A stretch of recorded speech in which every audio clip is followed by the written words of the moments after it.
Hey guys, this is P.M.R.Bonez88, and today for my next superhero movie review that I will be talking about is the 1989 classic Batman, which director Tim Burton, and the stars in Batman is Michael Keaton, Jack Nicholson, and Kim Basinger. This movie was like one of my most and favorite Batman movies of all time.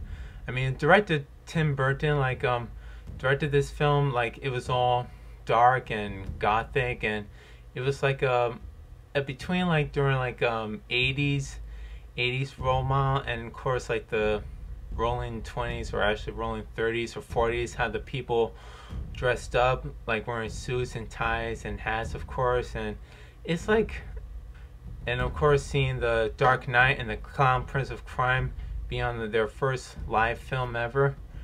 This film actually talks about the Joker a lot, then seeing much more of the Joker and less of Batman's background story.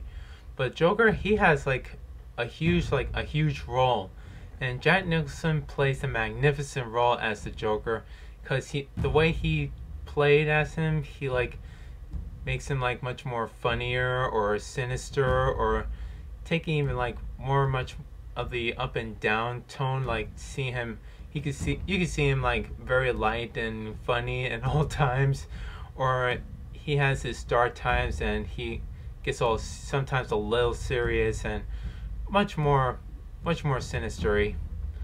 But the Joker was like one of my most top favorite villains of all times. But like in the comic books, like the Joker, he's like an unknown. When he was like human, he was unknown, just a comedian kind of person, but fell into a bag of chemicals and had the red hood wrapped on his head, and that's how he becomes the Joker. Like his skin is all bleached and he has that much evil, sinister grin, and his hair is now like dyed green. Like in the movie, his real name is Jack Napier.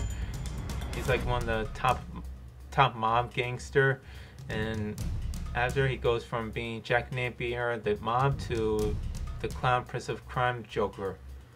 When Michael Keaton can play as Bruce Wayne and Batman, when he's Bruce Wayne, he's like himself, like almost like himself, but much more of emotional, just like to make him more look like a Bruce Wayne.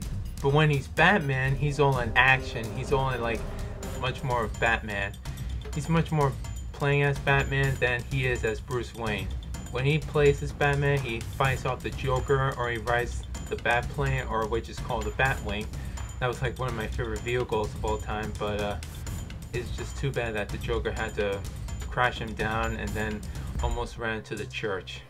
But I liked the film, and even liked the suit, the Batman suit, because it was like much more of leather skin, like leathery, and much more of a bat skin. Like he almost as the Bat, but becoming much more of the Batman, because the Batman was like much more of darkness, much more of like staying in the shadows, wandering around, or flying down to become as the Bat.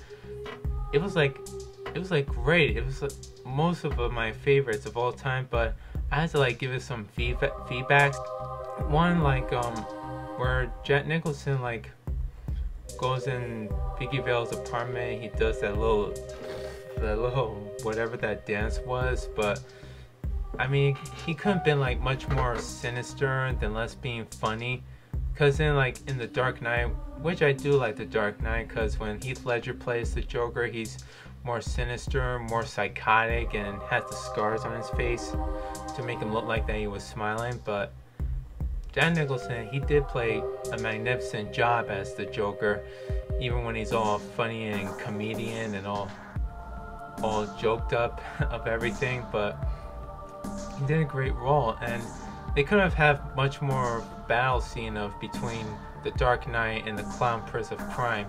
They could have shown just much more fighting, because all it was just like the origin of the Joker, and not enough origin for Batman. But that's where Batman begins, and Dark Knight Rises come in. That's where they talk much more of Batman. So to rate this movie, I would give it a 95 out of 100, because This movie was great, and it had like story backgrounds and even some love touch between Bruce Wayne and Vicky Vale.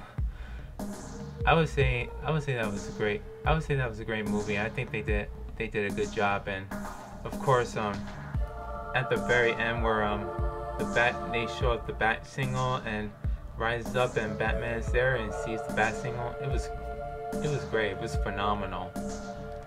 This was like one of my best Batman movies. It was my #1 favorite. I will never forget this movie ever. I own this movie on VHS, I own this movie on DVD, and I own it on Blu-ray. So this was great. So next time when I talk about for my next superhero movie review is Batman Returns. So this is P.M.R.Bonez88 signing off and saying is peace.